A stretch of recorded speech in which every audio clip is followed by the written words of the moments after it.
कर्नाटकच्या ज्या स्वीकृत नगरसेवकाला भाजपने स्वीकृत नगरसेवक केलं होतं भाजपकडून, त्या नगरसेवकाला राजीनामा द्यावा लागलेला आहे. संपूर्ण महाराष्ट्रातून टीका झाल्यानंतर आता त्या स्वीकृत नगरसेवकाने पदाचा राजीनामा दिला आहे. चला, या निमित्तानं भाजपमध्ये काहीतरी संवेदना शिल्लक आहे असं चित्र आलं समोर.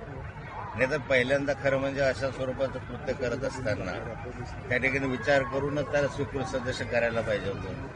जेव्हा मीडियाने हा प्रश्न उचलला आणि जनतेने याला मोठ्या प्रमाणावर नाराजी व्यक्त केली, तेव्हा त्याचं स्वीकृत सदस्यत्व रद्द करण्याच्या संदर्भामध्ये भाजपचे अध्यक्ष रवींद्र चव्हाण यांनी सूचना केल्यामुळे त्यांनी दिलं. पण आज अलीकडे काय पाहतं, एकाला तुम्ही राजीनामा द्यायला लागता, पण जे उमेदवार तुमच्याजवळ गुन्हेगारी प्रवृत्तीचे आहेत, ज्या ठिकाणी मर्डर केलेले आहे, जे पाईप चोरी केलेले आहे, जे अनेक ठिकाणी ज्यांच्यावर गुन्हे वेगवेगळे दाखवण्यात आलेले आहे, नाशिकसारख्या शहरामध्ये असेल, जळगावसारख्या शहरामध्ये असेल, अशा अनेक शहरांमध्ये अशी गुंडागर्दी करणाऱ्या लोकांना तुम्ही तिकीट दिलं, त्यांचं काय? तुम्ही या ठिकाणी सभेमध्ये जाहीर पण टीका केली भाजपवर की भाजपमध्ये सगळे जे बिनविरोध जे निवडून आले जळगावमध्ये त्या गुंडागर्दीचा वापर झाला, धमक्या दाखट शहाचा वापर झाला असं पण तुम्ही म्हटलंय.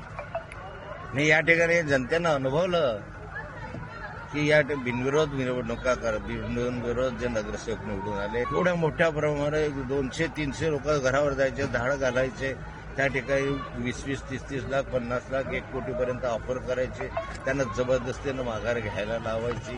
हे चित्र जळगाव शहरामध्ये कधी अनुभवलं नव्हतं, परंतु पहिल्यांदाच जळगाव शहरामध्ये अशा स्वरूपाचं चित्र अनुभवलेलं आहे आणि त्यामुळे अशा 11 काही ठिकाणी बिनविरोध झालेले दिसतात. नाशिकलाही तसाच प्रकार आहे. सर्वदूर बिनविरोध होण्यासाठी जो पैशाचा सत्तेचा उपयोग केला गेला, त्यामुळे हे बिनविरोध झालेले आहे. पण जनता पुढच्या कालखंडामध्ये अशा याला प्रतिसाद देणार नाही.